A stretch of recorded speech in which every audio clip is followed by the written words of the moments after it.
Okay, we are just approaching the very famous Rocky Glen, and I believe it's composed of limestone. Now, according to local tradition, we're not sure if it's kind of like a natural formation or if it's a result of quarrying. It could be a combination of both. Informative signboard Yeah. will shed light on the matter. And we've just met a very interesting professor from Keighley University. He's got a very interesting name. Professor Basildon Smythe. Basildon Smythe. Professor of Egregious Geology. Egregious Geology, heard that. And as you can see, it's quite interesting entering this valley. It's almost got like a prehistoric look about it. And Rocky Glen, it's well named Rocky Glen. Yes, that's how it feels. With each step, it feels as if we're travelling back in time. Yeah, it's got a certain eldritch beauty about it.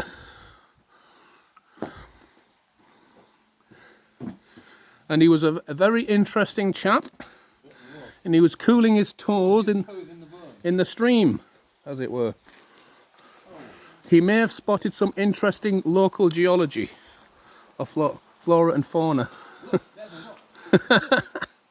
There you go again. I'll just pan around. As you can see, wherever we go, it's got a sort of strange beauty about it.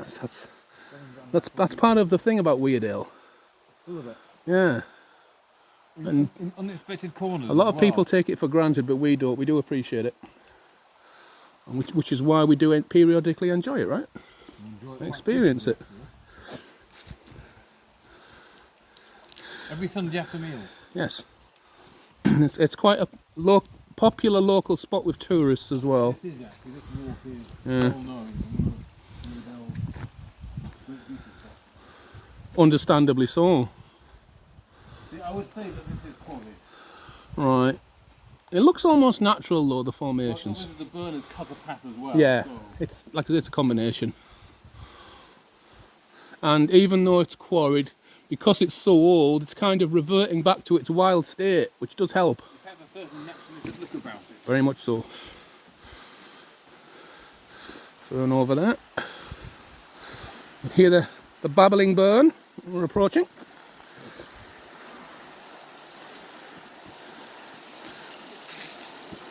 With certain wildlife lurking in there, whatever it may be. And we have a gentleman approaching with a tame bandersnatch behind him. 2 tame bandersnatches. Bandersnatch pups.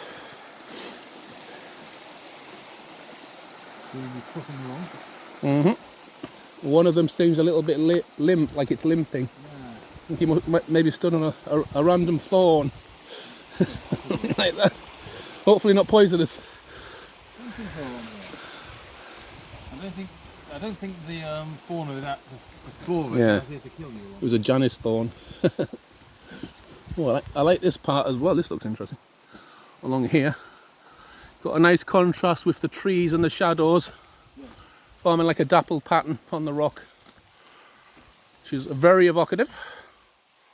Ferns there. And we might get lucky. We may have the chance to see the elusive albino bandersnatch, but we don't really fancy our chances because they tend to hibernate at this time of the day. It's very warm and they tend to be more nocturnal. And of course they're active ambush predators as well, which we have to take into account. But they're increasingly rare. And they can spot bandersnatch spotters a mile off. They can what? Spot bandersnatch spotters a Yes, mile off. yeah. And have been known to disappear. What's the natural prey of a bandersnatch? I mean, do they mostly play on sheep, do you think, or rabbits perhaps? Probably omnivores, really. I suppose around here it'd be sheep and rabbits, wouldn't it? Opportunist, almost like scavengers to an extent. No, because scavengers feed off carrion, wouldn't they? Yeah, they'll probably do both. Yeah, I think they're going to carrion. Highly adaptable. Not very adaptable, So you think their stomachs aren't quite suited to sort of digesting carrion? No. There's a little pool here. Now, again, local rumour has it that this pool once contained a lot of shoggoths, but it may now just contain dormant eggs. Eggs and possibly Jenny Greenteeth. Jenny Greenteeth, whoever she is. I've heard the rumour. But people are always wary going past this pool because occasionally a random tentacle does come out and it shocks them. But it could be the ghost of a shoggoth. We're not exactly sure. Because it's very ephemeral and almost translucent. I don't think you get these bag in by it, no. No. But you feel the top of it. But apparently Tolkien's Watcher in the Water was inspired by shoggoths, so that's quite interesting. How the two universes merge. Yeah, it must be one really, another layer. Exactly. Same with Wells's Martians.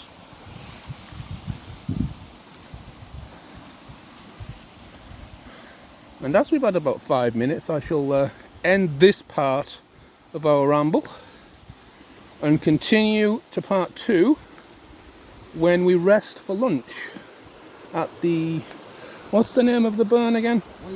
Wager Burn. And we're unsure how it got its name as well, actually. We'll have to do some research into that. It is well complete. It's what? It is well complete. Yeah. So we shall say farewell for now, and we shall have a catch up when we enjoy our lunch in the next hour or so. Farewell for now, everybody.